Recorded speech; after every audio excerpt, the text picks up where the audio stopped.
Thank you, moderator, and greetings to all of my colleagues. It's a pleasure to join our discussion, and I think our session comes at a very important moment for the preserving business and human rights in our region, in Central Asia. And I'm pleased that we are speaking about how to protect our achievements in business and human rights in Central Asia.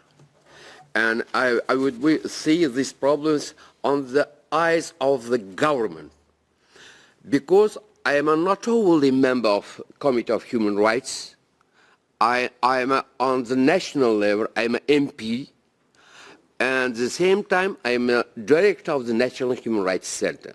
During the more than 30 years, I presented the periodical reports of Uzbekistan to all UN treaty bodies.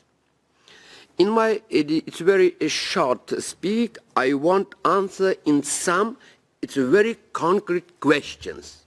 The first question about the main progress and main risks for business and human rights in Central Asia.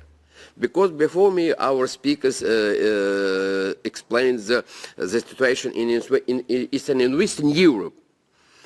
And in our Central Asia, we see a real progress.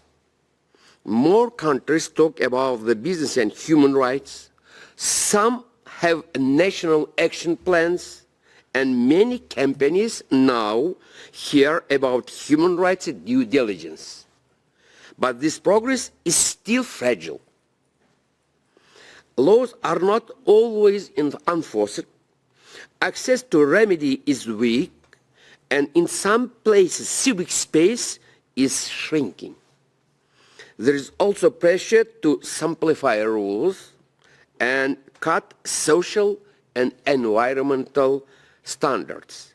If we answer the poly crisis by cutting protections, we don't help people or business. We create more risks and more mistrust. We need clear rules, stable standards, not a race to the bottom. This is the first question. The second question, what concrete steps has Uzbekistan taken to advance business and human rights? In Uzbekistan, we decided that business and human rights must be part of our main reform agenda, not a side topic. This is one of the priorities of our national development. We have a national strategy on human rights, who also included the part of national plan of action on business and human rights, also a global strategy Uzbekistan 2030. Both documents say clearly the economic growth must go together with human rights, justice, and environmental protection. On this basis, we are preparing National Action Plan on the project of the National Action Plan of Business and Human Rights, and we organize some national and international consultations on this project, and we will continue. And we hope in this result, we organized only since 2023, we organized more than 16,000 entrepreneurs, farmers, local officers and marriages have been trained. Because human rights education for this topic, it's very important. We discuss very practical questions. Fair work, safe workplaces, hand use, prevention of forced labor, and first steps on human rights checks in business. So it is not only about documents, it is about daily practice. Third question, how do you see the link between civic space and business and human rights? Some speakers speak about the participation of civil society institutions in the preserving business and human rights. I think for me the link is very simple. Business and human rights don't work if people are afraid to speak. Workers, communities, journalists, and human rights defenders must be free to raise problems.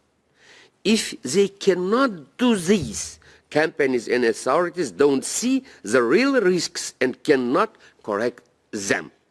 In Uzbekistan, we try to open more space for dialogue. We hold consultations on our draft national plan of action for our partners from state side and civil society institutions. For the whole region, my message is, if we want responsible business, we must protect the people who bring difficult messages, not punish them. Civic space is basic infrastructure for accountability. Fourth question: how does our moderator said about the European Union and Central Asian countries? Question: how to resent European Union developments, including the omnibus simplification proposal, look from our region, from Central Asia? From our region, Central Asia, European Union rules on due diligence are very important. The Central Asia it's a young region because now today there are 80 million population in Central Asia, and 60% of this whole population of Central Asia are youth. It's very young people. This is a contrary situation in Europe. And I think many companies in Central Asia sell to the European Union or are part of European value chains. Strong European rules push everyone to improve their own standards. When laws are changed in the name of simplification, there is a risk. If important elements of reporting and due diligence become weaker or unclear, many companies may no longer be covered. This can send a mixed signal to a region of Central Asia. We prefer clear and stable standards. Business need to know what is expected of them. And people need to know that closer ties with European Union will raise protection, now lower them. Uzbekistan was ratified 2 years ago, GSP+. This our communication in the field of trade with the market of European Union, it's as I said. And for the Central Asian, it's a very difficult and dangerous problem. This is a climate change. Question: how do climate and environmental issues fit into the business and human rights agenda in Central Asia? In Central Asia, climate and environment are not abstract questions. We live with water scarcity, land degradation, and the long-term impact of the Aral Sea tragedy. People feel these problems every day. And this makes environmental and climate responsibility a central part of business and human rights in Central Asia. The last question. If you had to leave one key message on how to preserve achievements in business and human rights in Central Asia, what would it be?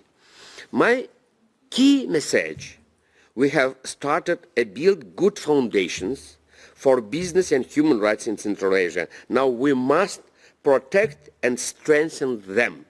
We should keep business and human rights inside our main national strategies, protect civic space, and maintain strong labor and environmental rules even in difficult times. If we do this, business in our region in Central Asia can become a partner for stability, sustainable development, and human dignity instead of source of new tensions and inequalities. Thank you.